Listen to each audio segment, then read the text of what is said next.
कि जब कोई राजनेता कहे कि तुम्हारा धर्म खतरे में है तो समझ लेना तुम्हारा धर्म नहीं, उसकी कुर्सी खतरे में है। बात कुर्सी की हो रही, धर्म की बात।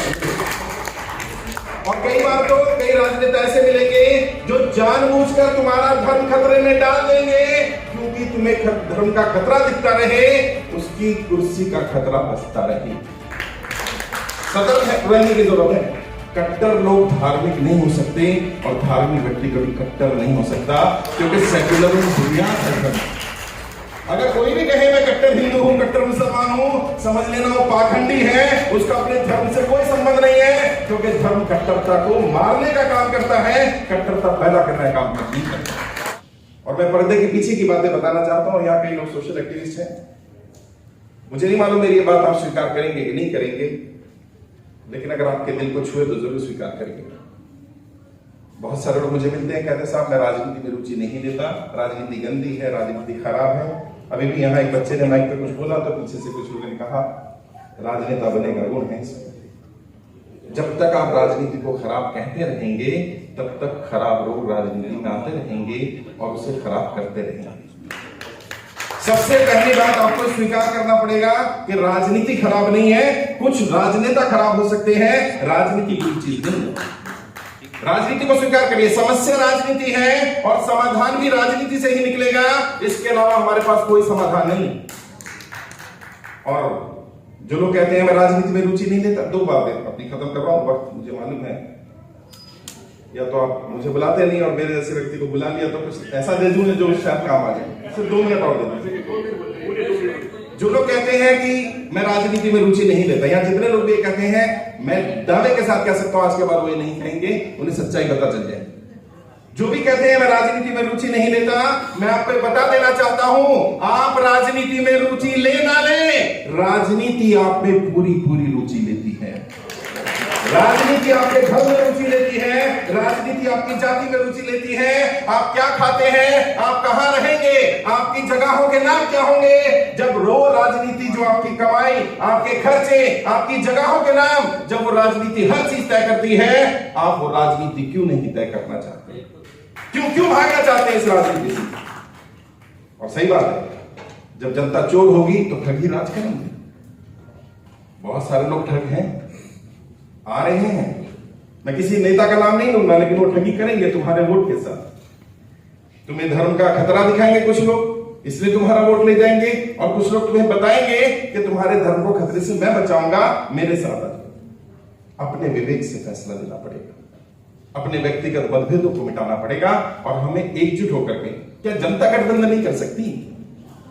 नेताओं पर क्यों भरोसा करें कि नेता गठबंधन करें? क्या जनता तय नहीं कर सकती कि जो व्यक्ति इन कम्युनल लोगों को हराएगा हम उसका साथ देंगे, चाहे वो किसी पार्टी का हो, किसी संगठन का हो।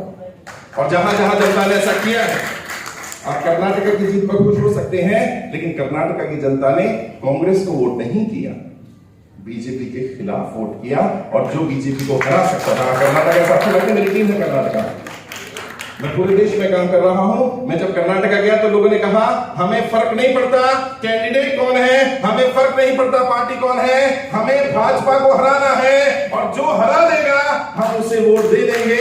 तभी तो इंडिपेंडेंट भी जीता है, क्योंकि वहां पर कांग्रेस नहीं हरा सकती थी, वहां इंडिपेंडेंट हरा सकता था। बस ये नैरेटिव तैयार करना पड़ेगा कि देश के दुश्मन कौन है, असली दुश्मन कौन है। और जहर देकर नहीं दिया जाता, दवा देकर दिया जाता। ये बताया जाता है कि दवाई। और जो कट्टरपंथी लोग हैं उन्हें भी मैं एक सवाल पूछता हूं, आपके माध्यम से भी सवाल पूछना चाहता हूं, और आज तक मुझे जवाब नहीं मिला इस सवाल का। अगर कोई यहां भी कट्टरपंथी हो तो जवाब दे मेरा। धर्म के नाम पर, जाति के नाम पर जो कट्टर है उनसे एक ही सवाल पूछता हूं, इस धर्म जाति में तुम पैदा हुए, इसमें तुम्हारा योगदान क्या है? जवाब नहीं हो सकता।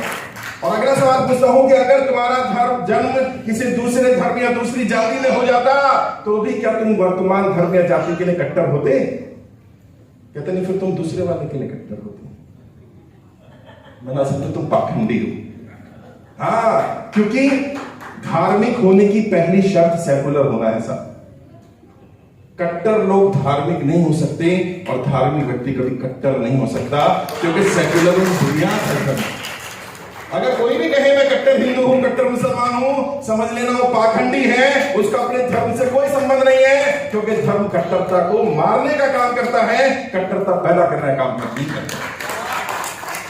और मैं देश में एक मिशन भी चला रहा हूं, परसों जंतर मंतर पर कार्यक्रम था, कल मैं नागपुर में रहा, पूरे देश में काम कर रहा हूं, कर्ज मुक्त भारत अभियान के नाम से 3.5 लाख से ज्यादा लोग हमारे साथ जुड़ चुके हैं। मेरी कोशिश है जो लोग नोटबंदी, जीएसटी, लॉकडाउन के कारण कर्जे की दलदल में फंसे, उन्हें बाहर निकालना चाहिए। किसान हो, लॉकडाउन में उनके साथ भी नुकसान हुआ, किसी तरह का भी लोन है, गाड़ी का लोन है, एजुकेशन लोन है, हाउसिंग लोन है, किसान क्रेडिट कार्ड का लोन है, किसी साहूकार से लिया, रिश्तेदार से लिया, उनका लोन माफ होना चाहिए। जब गौतम अदानी जी को 12,770 करोड़ रुपए की राहत दी जा सकती है, उनका लोन अंडरराइट किया जा सकता है, तो आम जनता ने ऐसा क्या बोला। 4 महीने जो अपने देश के बारे में बोलता हूँ, बोलकर अपनी बात खत्म करता हूँ, जो मुझे बहुत पसंद है, और कभी बुलाएंगे तो पूरा फ्लेवर मिलेगा, 2-4 घंटे बातचीत करेंगे, संवाद करेंगे, बताऊंगा राजनीति की समस्याएं क्या है और समाधान कहां से निकलेगा। एक शेर है, मैं शायर का नाम तो नहीं जानता, बट बहुत अच्छा शेर है, मुझे पसंद है, अक्सर बोलता रहता हूं मैं, बैसाखियों पर चलकर भी महान क्यों है, बैसाखियों पर चलकर भी महान क्यों है, और जो हमको बांटता है वो हुक्मरान क्यों है, हुक्मरान सत्ताधीश। बैसाखियों पर चलकर भी महान क्यों है, और जो हमको बांटता है वो हुक्मरान क्यों है, और अमेरिका, चीन, पाकिस्तान सब इसी सोच में पड़े हैं, सारे जहां से अच्छा हिंदुस्तान क्यों है, सारे जहां से अच्छा हिंदुस्तान। बहुत बहुत शुक्रिया, जय हिंद, जय भारत।